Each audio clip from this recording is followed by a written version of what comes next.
Flyers, hasn't it? Winning by 1 point on Wednesday, winning again Friday, even though they had to play in the middle of the night. With all the difficulties they've had this year, they are showing us an example of perseverance that is truly impressive.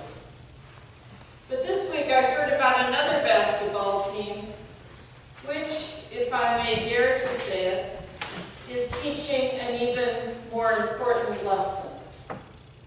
It seems that in Gainesville, Texas, there is a youth correctional facility for kids who have committed felonies. They have a basketball team called the Tornadoes. And not very often, maybe twice a year, and only if they've been very well behaved, the Tornadoes get to leave the facility and play a real game against another high school team.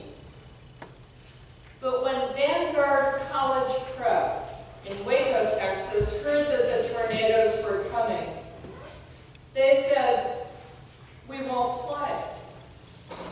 But not for the reasons we might think. It wasn't that the Vanguard Vikings were afraid. It wasn't that they didn't want to associate with felons. It was because they knew Gainesville would not have a cheering section. Their friends at the facility are not allowed to come. Most of their families, if they have one, can't come. And the Vanguard kids said, "That's just sad. To have to play to a set of empty bleachers, no one likes that. It's just not fair." And so they came up with a plan. They asked everyone in the school and all their parents to make an effort to come to that game. But they asked half of them to sit on the Gainesville side, in the visitors' bleachers.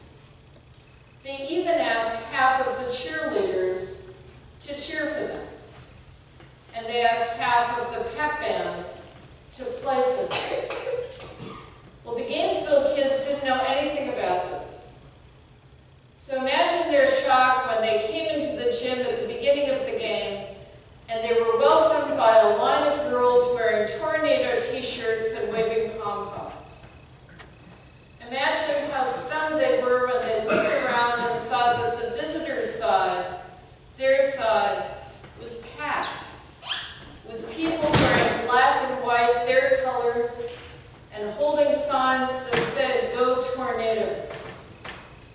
In fact, people got so into this, into giving this gift to those kids, that whenever the Tornadoes made a basket, not just the visitors' side, but the whole gym stood up and cheered. Watching the video, I admit I cried. Because those Vanguard kids were so much like Jesus. They gave up something important so that other kids could feel encouraged. They could feel what it was like to be supported, maybe for the first time in their lives. And what they did for Gainesville, God is doing for us all. That's what our gospel is about this morning. Jesus is telling us that you and I are held up by that same kind of self-giving love. In the gospel, we heard about a hinge moment in Jesus' life. It sounds so innocent, this request from those Greeks. "Sir, we wish to see Jesus." But Jesus knew what it meant. "The hour has come," he said. "It's time for me to face the cross." And we might expect that Jesus would sound defeated as he said this. Just 3 short years of ministry and now it's over. But instead he sounds absolutely triumphant. "Now the Son of Man will be glorified," he said, "because when I die I will be like a seed falling into the ground and producing a huge crop. Right now, in human form, I can only be in one place at a time. I can only be in Israel. But after my death and resurrection, I will be everywhere. I will fill the world. Greeks, everyone will be able to see the depth of my love for them. They will be able to see how dearly they are loved by God. But it was going to hurt, no question. And just for a moment, we see Jesus' very human fear and dread. Father, what shall I say? Beam me up? Save me from this hour? But if I do that, I'll be like a seed that refuses to leave the envelope. I'll be like a team that won't share the applause. Self-centeredness and evil will win. And I will lose. And then Jesus turned to his friends, and as he did so often, he drew them and he draws us into that decision. Let me tell you how things work, he said, in God's economy. If you are all about self-protection, if you're all about saving your life, never tiptoeing into danger, you are going to find that your hands are empty. It's when you open your fist, when you take a risk of sharing love, when you give up time and energy for someone else, that's when you'll find real life and real joy. Well, that's what the saints know. The people we have been following in Lent Madness. Each of them came to that same moment when they had to decide, will I play it safe or will I play it like Jesus? One of them, whose story has particularly touched me, is Bernard Mazzecchi. During the first round, he was up against St. Margaret of Antioch. So, of course, I had to vote for her. But I was secretly glad that Bernard won. And in the second round, the Saintly 16, last Friday, he won again. And now he has made it into the elite 8, as the chart downstairs will show. And that's a good thing, because although his life was very short, he is a powerful example of someone who let Christ work through him.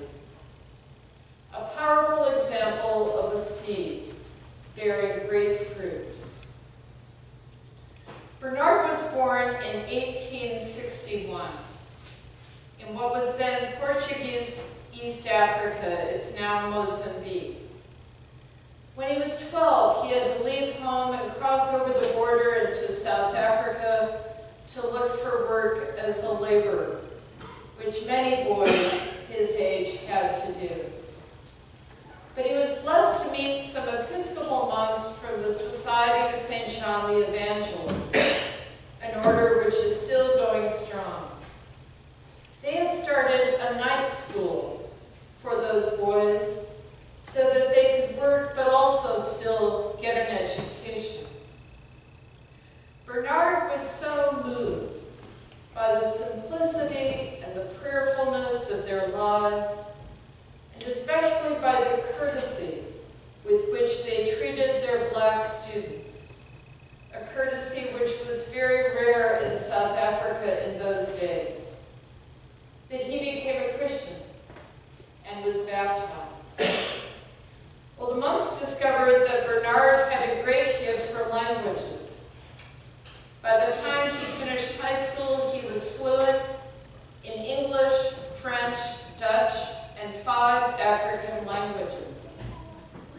So they invited him to join their team.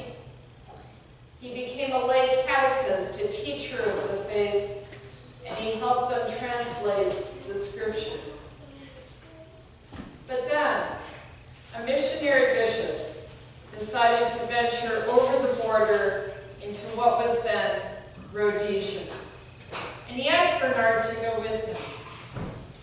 He assigned Bernard to a particular village. He settled in there, he learned the local language, and when he had learned it, he opened a school for the children, and he began to teach both children and adults the Christian faith. He was amazingly successful. He made many converts, in large part because he treated their traditions and even their traditional religion with such respect.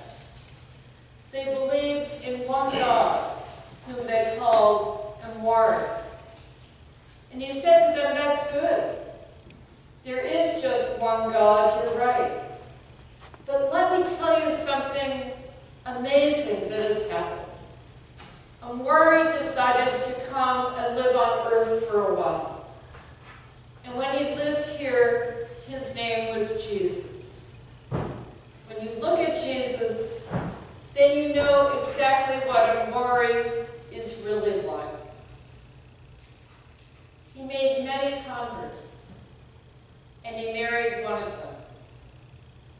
But their happiness was short-lived.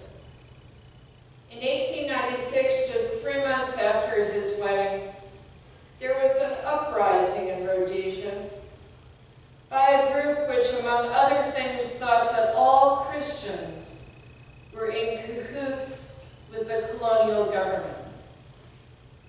Bernard was warned that he was in danger. He was told he should leave the country, but he refused because he knew that his flock, all of his converts, were in the same danger and he would not desert them. On the night of July 18th, he was attacked. He was speared to death outside his house. And we might think that that's where his story would end. A good life, a good ministry, what a shame it was so short. But instead, Bernard's death was like a seed falling into the ground. His faithfulness made such an impression. It opened people's eyes to the reality of Christ's faithfulness to them. And so that place he was killed immediately became a holy place.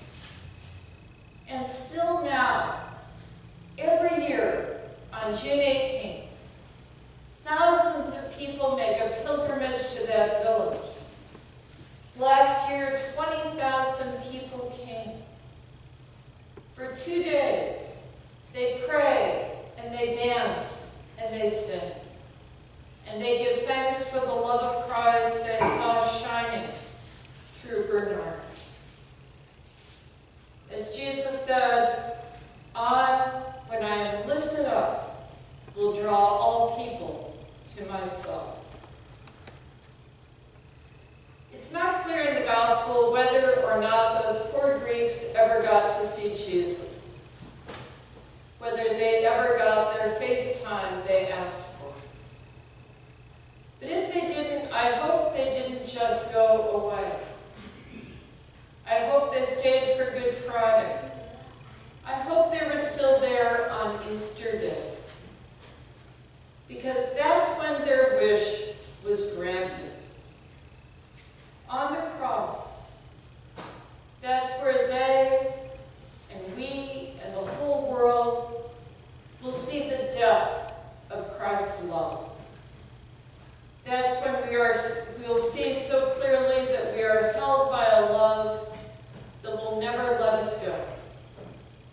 And on Easter Day, we will see that that same love is stronger than anything life or death can throw at us. That now, even now, God is working in the places of pain in our lives to bring new life. and new beginnings. Every day. And especially in the holy days that are coming, we get to see Jesus. Thanks be to God.